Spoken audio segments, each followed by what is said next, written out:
Bonjour, on commence là le dernier chapitre de l'année, que j'espère pouvoir terminer ou en tout cas revoir avec vous, qui va se diviser en deux parties. Ce qu'on appelle les graphes étiquetés, qui va être une généralité, et ensuite on va aller voir ce qu'est un graphe probabiliste.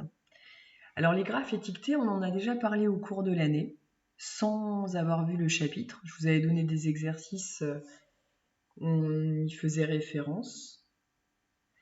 Et là, le cours est complété, contrairement au chapitre 7 que vous aviez à compléter à partir des tutos. Donc je rappelle que normalement, vous aviez à lire ça.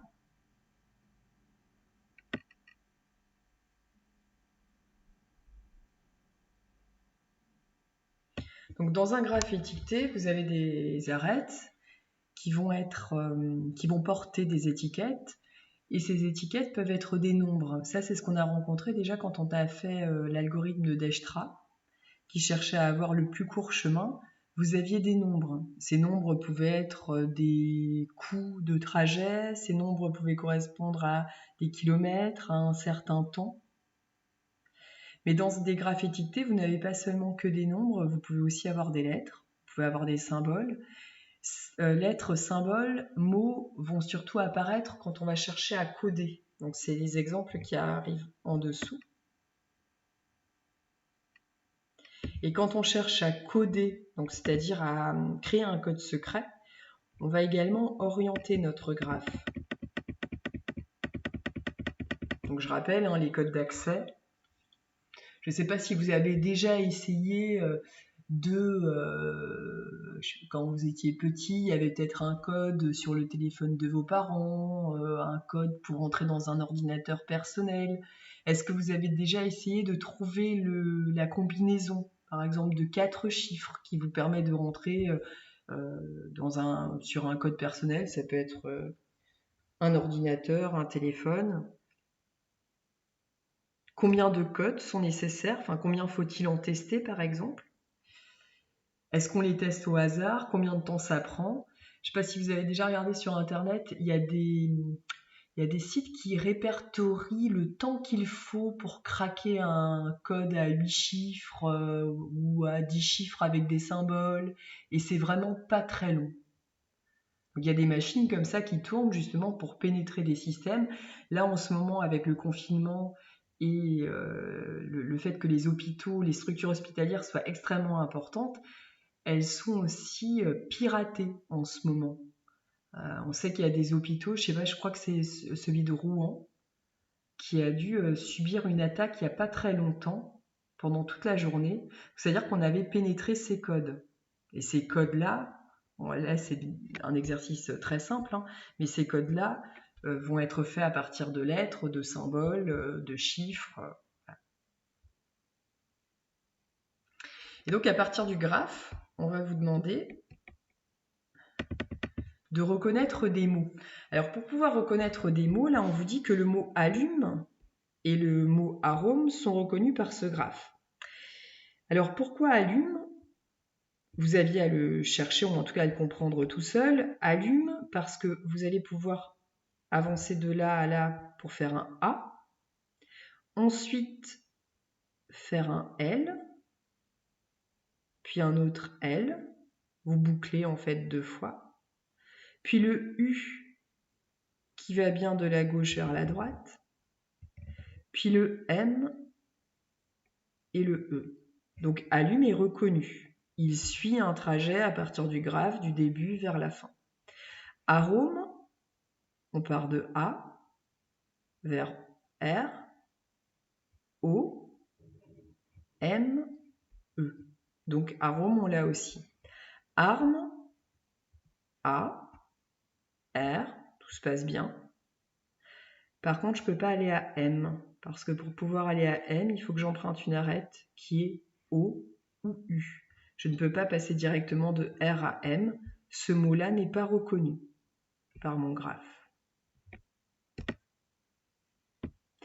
Et vous aviez cet exercice, un graphe qui est étiqueté, cette fois-ci qui porte des chiffres, parmi les codes suivants, lesquels sont reconnus.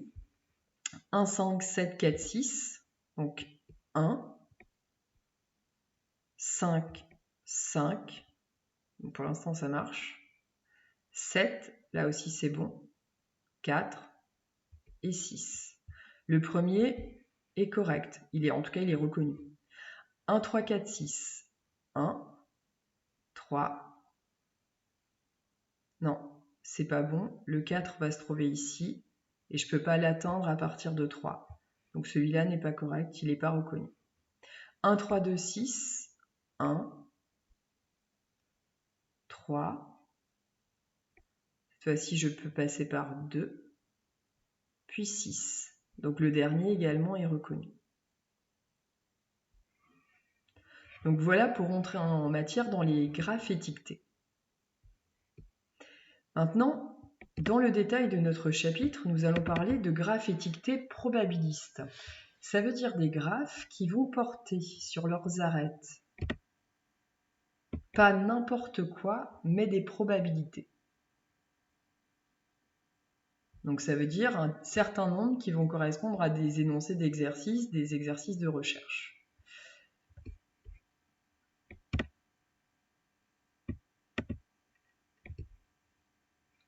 Et maintenant, pour faire un petit point de culture, et puis parfois vous me demandez à quoi ça sert les graphes en général, et là plus particulièrement ce qu'on va rencontrer dans le temps suivant, les graphes probabilistes. Nous sommes en ce moment en train de faire des tutos et de remplir nos cours comme cela, parce que nous sommes en confinement à cause d'une épidémie. Alors je me suis dit, est-ce que je peux trouver des choses qui ont un lien avec une épidémie ?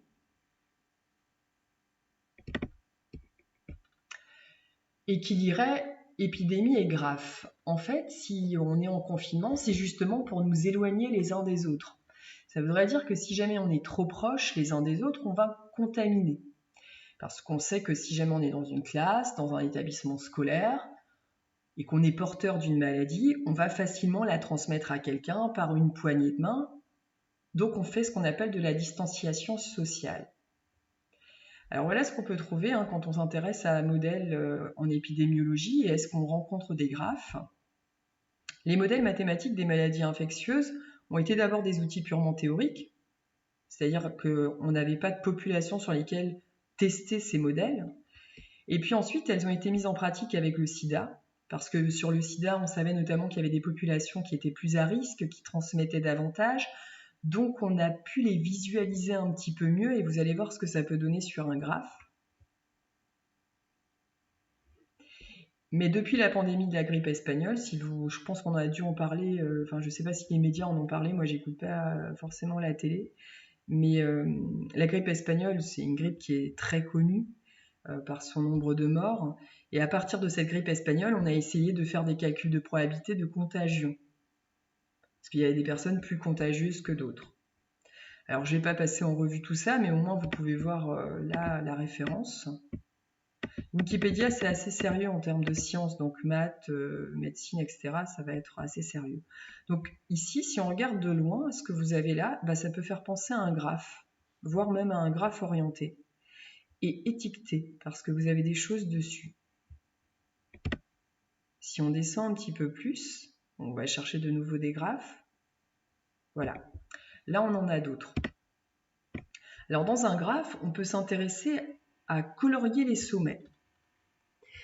Et si je vous explique rapidement à quoi correspondent le S, le I et le R, ce seraient les patients en rémission, c'est-à-dire les gens qui ont déjà eu la maladie et qui sont considérés comme immunisés. Par exemple, on sait que sur le Covid-19, on a un souci, c'est qu'on n'est pas sûr, je ne sais pas si ça a été démontré qu'on ne pouvait pas être réinfecté. Est-ce qu'une fois qu'on l'a eu, on a développé l'immunité suffisante pour ne pas être réinfecté? Ça, je ne sais pas. Mais là, on suppose qu'on est face à une épidémie où quand on est infecté une fois, c'est bon, on ne peut plus être infecté une seconde fois. Donc les rouges, là, c'est ceux qui ont été infectés une fois et pour qui c'est fini pour eux, dans le sens où ils seront plus malades, en tout cas de ce virus. Les I, c'est les infectieux, ceux qui portent la maladie et qui peuvent la transmettre. Les S, c'est ceux qui ne l'ont pas encore eu, mais qui sont susceptibles de l'avoir. Alors on imagine tout ça dans dans une salle de classe, pas très nombreuse. Et donc, on a des élèves qui peuvent transmettre la maladie à leurs voisins, à ceux avec qui ils discutent à midi, voilà. Et puis, on a ceux qui ont déjà été malades.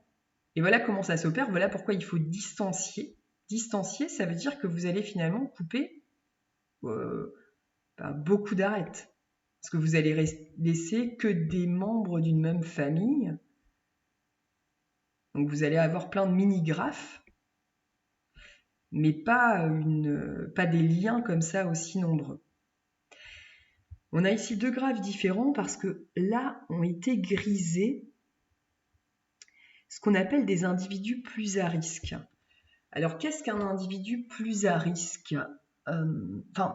Des individus en tout cas qui feraient le lien entre des communautés. Là ils en parlent, pour le Covid-19, c'est pas sûr que ça a été visualisé ça, mais sur le SIDA, ça a été visualisé. Ces individus-là étaient par exemple, ça pouvait être des bisexuels, ce qui allait établir un lien entre la population homosexuelle et la population hétérosexuelle.